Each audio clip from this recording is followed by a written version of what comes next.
नमस्कार विद्यार्थी मित्रांनो. आज आपण लोकसेवा पब्लिकेशनचं जे 21,000 PYQचं आत्तापर्यंत जे MPSCनं 2011 ते 2022पर्यंत जेवढेही MPSCनं पेपर घेतलेले आहेत त्याच्यातले PYQ आपण याच्यातून कव्हर करणार आहेत. आपण सुरुवात करत आहोत इकॉनॉमिक्सपासून. तर सुरुवातीला आपण अर्थव्यवस्था. तर याच्यामधील आपण भारतीय अर्थव्यवस्था, राष्ट्रीय उत्पन्न, दारिद्र्य, बेरोजगारी व रोजगार, आर्थिक नियोजन, पंचवार्षिक योजना 1ली ते 12वीपर्यंत, 73वी आणि 74वी घटना दुरुस्ती, नागरी व ग्रामपंचायत, पायाभूत सुविधा, उद्योग, लघु व कुटीर सहकार, आर्थिक सुधारणा, आंतरराष्ट्रीय व्यापार, सिद्धांत व भांडवल चळवळ, महाराष्ट्राची अर्थव्यवस्था, पैसा, गुणक सिद्धांत, किंमत वाढीची कारणे, सार्वजनिक वित्त, कर संरचना, IMF आणि वर्ल्ड बँक, WTO आणि GATT, इतर व्यापारविषयक करार संघटना, कृषी अर्थशास्त्र, अन्न व पोषण आहार, भारतीय उद्योग, पायाभूत सुविधा, सेवा क्षेत्र, भारतीय भांडवल बाजार. याच्याशी संबंधित जेवढं या बुकमध्ये दिलेलं तेवढं कव्हर करण्याचा प्रयत्न आपण याच्यामध्ये करणार आहोत. प्रकरण पहिले याच्यामध्ये आपण बघतोय भारतीय अर्थव्यवस्था, क्षेत्रीय कल व वृद्धी दर. प्रश्न क्रमांक पहिला, भारतीय शेतीतील उत्पादकता प्रामुख्याने 2 बाबीवर अवलंबून आहे, त्या म्हणजे कोणत्या?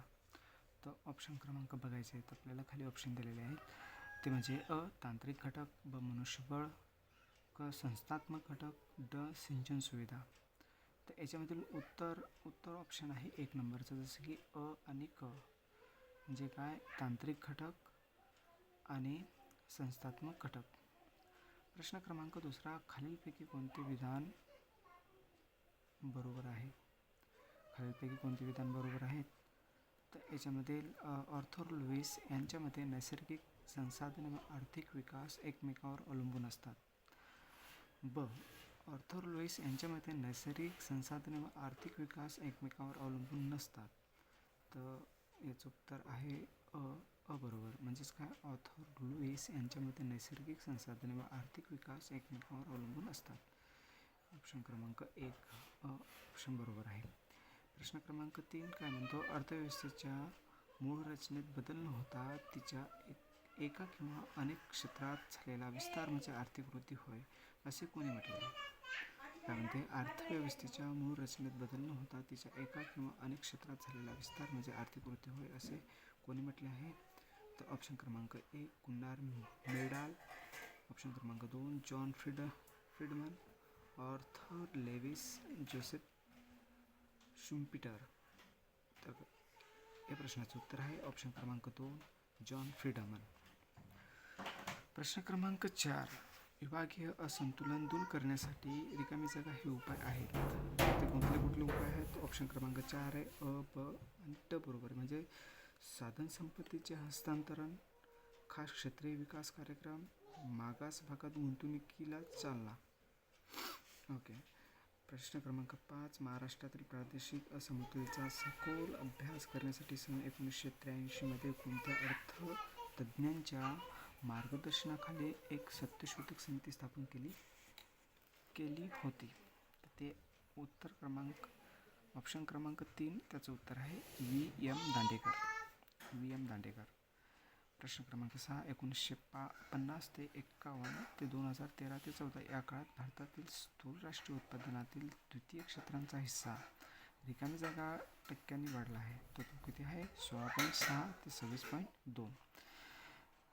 7, प्रश्न क्रमांक 7, 2011-12च्या आकडेवारीनुसार खालीलपैकी रिकामी जागा या क्षेत्राने भारतीयांना अधिक रोजगार पुरविला. तो म्हणजे कोणता?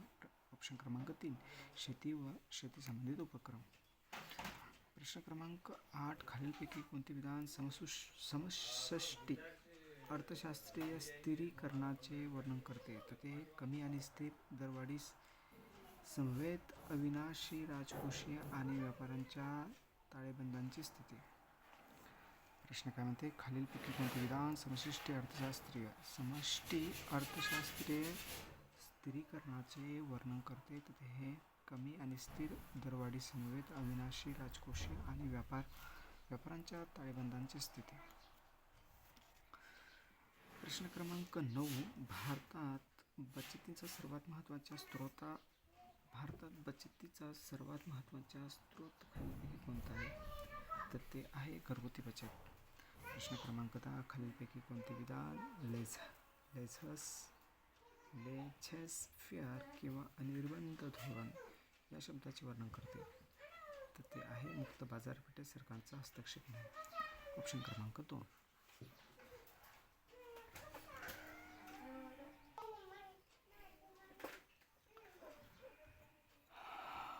प्रश्न क्रमांक 11, आर्थिक वृत्तीची श्रेणी दरडोई उत्पन्नाचा आकार आणि रिकामी जागा यामध्ये प्रत्यक्ष संबंध आहे? तर उत्तर आहे क्रमांक 3, दरडोई ऊर्जा उपभोग. प्रश्न क्रमांक 12, भारतीय अर्थव्यवस्थेसमोरील मुख्य आव्हाने कोणती आहेत? भारतीय अर्थव्यवस्थेसमोरील मुख्य आव्हाने कोणती आहेत? ती म्हणजे यापैकी सर्वच आहेत ते, जसे की अल्प दरडोई उत्पन्नातील विषमता, दारिद्र्य, बेरोजगारीची समस्या इत्यादी आहेत. म्हणजे अल्प दरडोई उत्पन्नातील विषमता, दारिद्र्य, बेरोजगारीची समस्या. प्रश्न क्रमांक 13, खालील विधाने विचारात घ्या. विधान अ, 1984 मध्ये महाराष्ट्र शासनाने प्रादेशिक असमतोलावर सत्यशोधन समिती नियुक्त केली. ब, डॉक्टर व्ही. म. दांडेकर त्या समितीचे अध्यक्ष होते. वरीलपैकी कोणती विधाने बरोबर आहेत?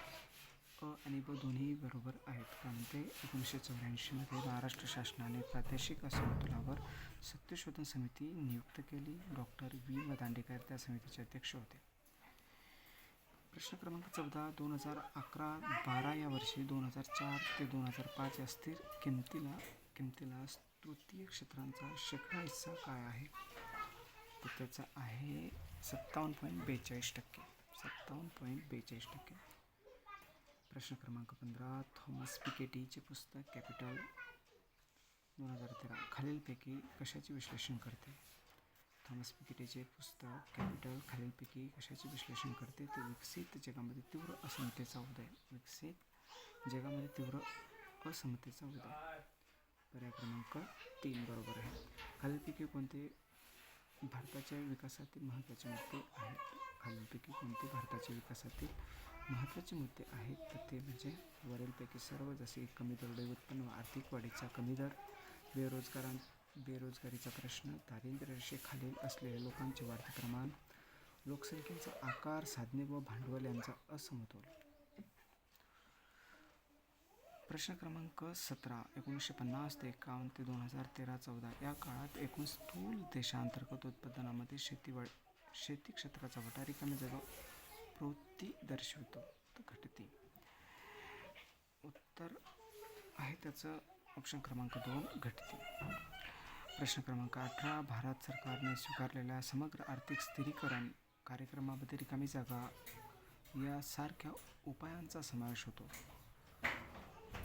त्याचं उत्तर आहे वरील सर्व, म्हणजेच भाववाढ नियंत्रण, वित्तीय समायोजन, व्यवहारतोल स्थितीत सुधारणा. प्रश्न क्रमांक 19, general theory of employment interest and money हे क्रांतिकारक general theory of employment interest and money हे क्रांतिकारक पुस्तक खालीलपैकी कोणत्या अर्थशास्त्रज्ञांनी लिहिले आहे? तर त्याचं उत्तर आहे जॉन मेनार्ड केन्स. नंतर प्रश्न क्रमांक 20, 1993 ते 1994 ते 2009 ते 2010 या काळात कोणत्या क्षेत्राने रोजगार निर्मितीमध्ये तुलनात्मकदृष्ट्या जलद वाढ नोंदवली आहे? त्याचं उत्तर आहे बांधकाम. प्रश्न क्रमांक 21, कृषीच्या हिस्साचे भारताच्या एकूण राष्ट्रीय उत्पन्नातील प्रमाण दिवसेंदिवस रिकाम्या जागी आहे. तर त्याचं उत्तर आहे घटत आहे.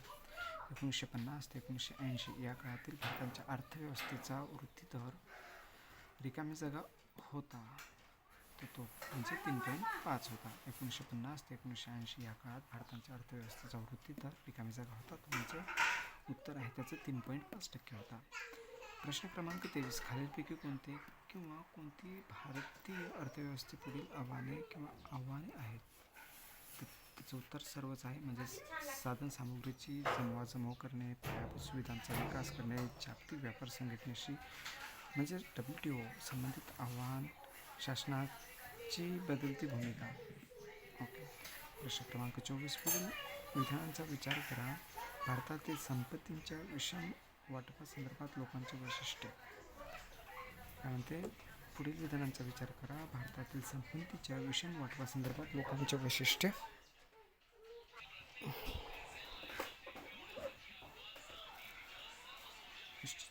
विधान 1. ज्यांच्या उत्पन्नाचे मुख्य साधन नैसर्गिक उत्पादन साधन सामुग्री आहे. विधान 2. ज्यांच्या उत्पन्नाचे एकमेव व मुख्य साधन हे त्यांचे श्रम आहे. दोन्ही विधाने बरोबर आहेत. जसे की विधान 1 म्हणते ज्यांच्या उत्पन्नाचे मुख्य साधन नैसर्गिक उत्पादन साधन सामुग्री आहे. विधान 2. ज्यांच्या उत्पन्नाचे एकमेव व मुख्य साधन हे त्यांचे श्रम आहेत. प्रश्न क्रमांक 25. 2013-14 मध्ये देशांतर्गत उत्पादनात सेवा क्षेत्राचा हिस्सा रिकामी जागा टक्के इतका होता. म्हणजे 2013 ते